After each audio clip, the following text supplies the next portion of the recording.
Alors, c'est très simple, c'est l'occasion de découvrir des lieux où s'est créée la démocratie, où elle s'entretient, où elle vit, où elle s'exerce. Et ce matin, nous allons au Sénat avec Mélanie Griffon pour voir quoi, au fond, parce que c'est immense le Sénat. C'est immense le Sénat et on va y découvrir, William, une petite chapelle qui se trouve en fait dans le Petit Luxembourg. Alors vous savez, le Sénat, lui, siège au Palais du Luxembourg.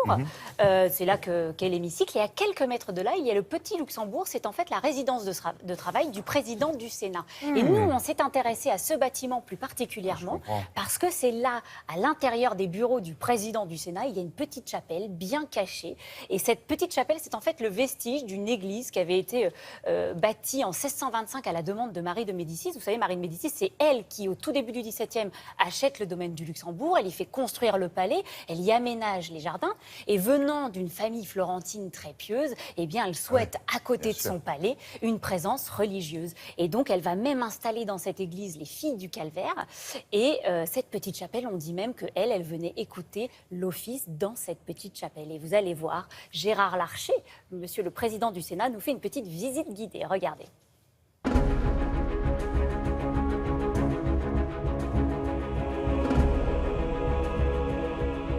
Monsieur le Président, bonjour. Bonjour, bienvenue dans les bureaux de la présidence du Sénat. C'est ici que, depuis le 19e siècle, tous les présidents du Sénat ont en quelque sorte assumé leur présidence. Et alors, il y a ici quelque chose que l'on ne soupçonne pas, c'est la chapelle.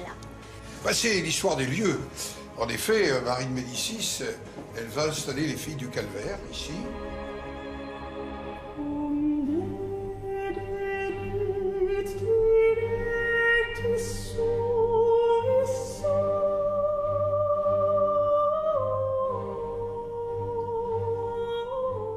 Marie de Médicis était particulièrement pieuse et souhaitait qu'à côté du palais du Luxembourg en construction à sa demande se trouve une église composée de religieuses.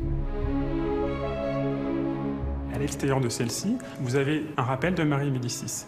La deuxième référence est une référence à la congrégation des filles du Calvaire. Vous avez par exemple 6 sculptures situées dans des niches. Et sur ces 6 sculptures, 4 représentent des saints qui étaient attachés à la protection de la congrégation des filles du Calvaire. Je suis sensible à ce lieu parce qu'il porte l'héritage d'une spiritualité, celle des filles du Calvaire, mais aussi, on est dans les années 1890, la communauté maronite, donc ces chrétiens d'Orient, se réunissent ici pour le culte chaque dimanche.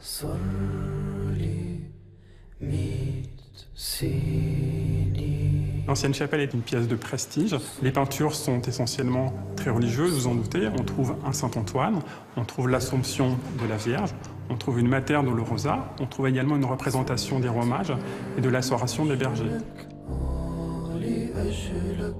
Il y a des moments où j'accueille les visiteurs, comme le président Poher avait accueilli Lech Walesa, c'était en 1991. J'ai accueilli les 2 patriarches maronites. J'ai vu le patriarche Ignace de l'église syriaque réciter en araméen le Notre Père dans ces lieux. C'était un moment de grande émotion. C'est aussi à la fois le poids de l'histoire et de la spiritualité qui est sur ces murs. Je pense qu'une institution laïque peut aussi, à certains moments, faire la rencontre entre la République et la spiritualité, qui est l'héritage de notre histoire.